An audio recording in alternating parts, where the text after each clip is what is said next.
अगर एनकाउंटर गलत है तो उसको अदालत तय करेगी या आप बैठ के तय कर देंगे? असदुद्दीन ओवैसी बलरामपुर की सभा में तय कर देंगे? क्या बात करें राजेश राय, आप जवाब दीजिए भाई।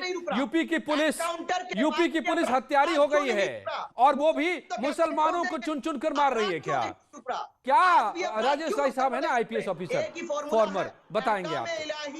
मुस्तफा का राज कायम करके सियासत में उलझा करके अपराध को भी अब ले आइए। नहीं, ये अब राजेश राय साहब बताइए जरा सा, ये क्या हो रहा है? ये पुलिस क्या कर रही है यूपी की? अजय जी ये बात,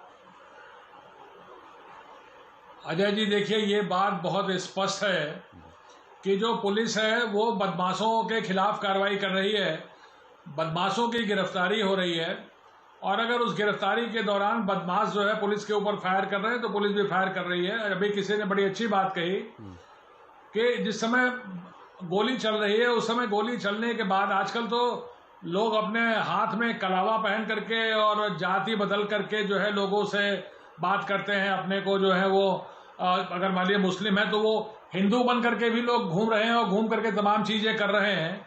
तो अब अगर मान लीजिए कोई कैसे भी स्थिति में, तो उसकी जाति का निर्धारण कैसे करेंगे जिस समय वहां पर मुठभेड़ हो रही है?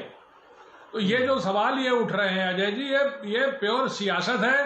दरअसल ओवैसी जी इस समय ये उनका जो पूरा एजेंडा है कि पूरे देश में जहां जहां भी वो चुनाव करने जा रहे हैं किसी न किसी माध्यम से हमारे जो मुसलमान भाई हैं उनके मन में ये भय पैदा करके, उनके मन में एक भेदभाव पैदा करके ऐसा कुछ कर दें कि चाहे उन्हें जहां भी थोड़ी दो चार सीटें उनको मिल जाए, 2-4-5 सीटें भी मिल जाए जहां पर थोड़ा सा बहुतायत है, और इस नाम पर उनको भड़का करके उनके जो अशिक्षित लोग हैं, अनपढ़ लोग हैं, जो नासमझ लोग हैं, उनको फुसला करके 2-4 सीटें मिलती जाए तो उनकी अपनी जड़ों में मजबूत होते जाए, वो 2-4 ईंटें उनकी लगती जाए, वो अपनी उसकी सियासत में शायद हो सकता है सफल हो रहे हो, लेकिन समाज को वो तोड़ने की कोशिश कर रहे हैं, समाज को बिल्कुल उसको विभाजित करने की कोशिश कर रहे हैं। अपराधी की अगर अपराधी की जाति बता रहे हैं अजय जी, तो मेरा ये कहना है कि इसका ये कहने का मतलब है कि जितने अपराधी मारे गए, जिनका आप क्रिमिनल हिस्ट्री बता रहे थे, किसी की 35 है, किसी की 30 है, किसी की 40 है, इसका मतलब ओवैसी साहब उन सब लोगों के समर्थन में खड़े हैं ना। अगर वो अपराधियों के समर्थन में खड़े हैं तो उनकी हौसला अफजाई कर रहे हैं ना। मदद कैसे कर सकते हैं वो? आम मुस्लिम की मदद कैसे कर सकते हैं वो? अजमल साहब, इसीलिए यूपी के अल्पसंख्यक कल्याण मंत्री हैं मोहसिन रजा, उन्होंने पूछा है कि आप ये बताइए कि इतने अपराधी क्यों हैं आपके समाज से, बजाय ये बताने के कि इतने मारे क्यों जा रहे हैं। आपको सियासत चमकानी है तो आप उनको अपराधी बनाना चाहते हैं, आप उनकी पीठ ठोक रहे हैं। कैसी राजनीति है ये?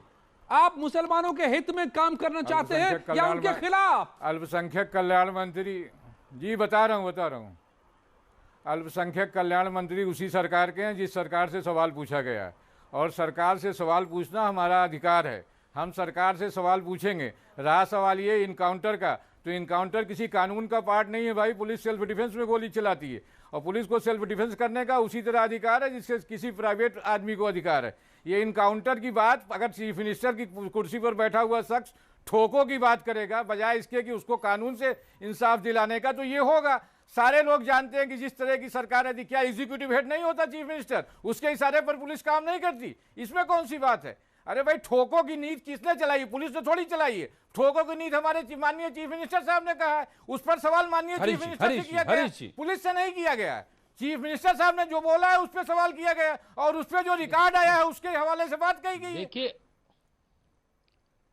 देखिए अजमल साहब, अगर कोई अपराधी पुलिस के ऊपर फायरिंग करेगा तो क्या करेगी पुलिस के जवान? अपनी राइफल उठा करके नीचे रख दें? क्या आप चाहते हैं कि वो पुलिस बल के लोग अपराधियों के सामने सरेंडर कर जाएं? अगर आप लोग अपराधियों के पक्ष में खड़े हैं तो आपको एलानिया कहना चाहिए कि आप अपराधियों के समर्थक हैं, लेकिन उत्तर प्रदेश की सरकार और कानून अपराधियों के खिलाफ है, और अपराधियों के खिलाफ कार्रवाई करने में उत्तर प्रदेश सरकार को और उत्तर प्रदेश की पुलिस को जरा सा भी कोई संकोच नहीं होगा, क्योंकि उत्तर प्रदेश की सरकार का एजेंडा अपराध मुक्त उत्तर प्रदेश है। अजमल साहब जवाब देना चाहते हैं, लेकिन सुबह मैं पहले आपको लाना चाहता हूं। ये बड़ा मुश्किल है कि यूपी अपराध से जर्जर हो गया, अपराध की वजह से यहां पर सब चौपट हो गया, छवि खराब हो गई, लोग आने से कतराने लगे, निवेश यहां से भटक गया, और अब उस पर लगाम लगे तो उसमें हिंदू मुसलमान। ऐसे सूबा आगे बढ़ेगा, ऐसे रोजगार मिलेगा लोगों को, ऐसे बेहतर होगा प्रदेश।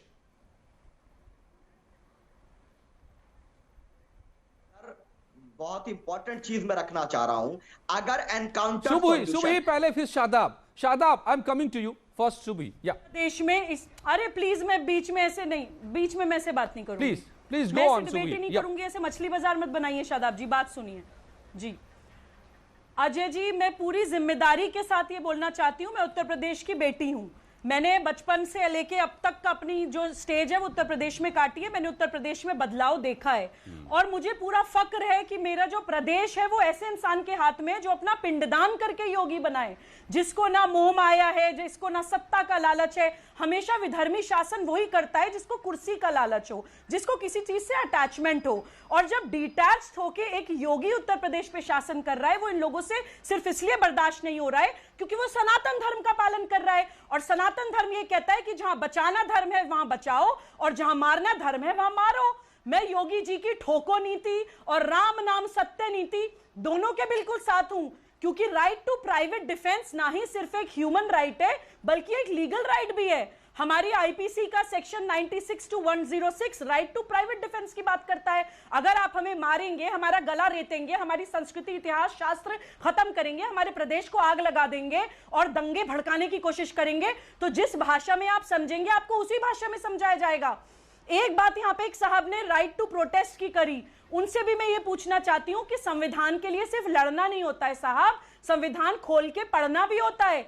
कोई भी फंडामेंटल राइट, चाहे वो राइट टू प्रोटेस्ट ही क्यों ना हो, एब्सोल्यूट नहीं है, कुछ सीमाएं होती हैं, पब्लिक ऑर्डर, मॉरलिटी, डिसेंसी। आप प्रोटेस्ट करने में प्रदेश को जला नहीं सकते हैं, सड़कें जाम करके पूरी सिटी को होस्टेज नहीं बना सकते हैं, और वही संविधान मौलिक अधिकारों के साथ मौलिक कर्तव्यों की भी बात करता है।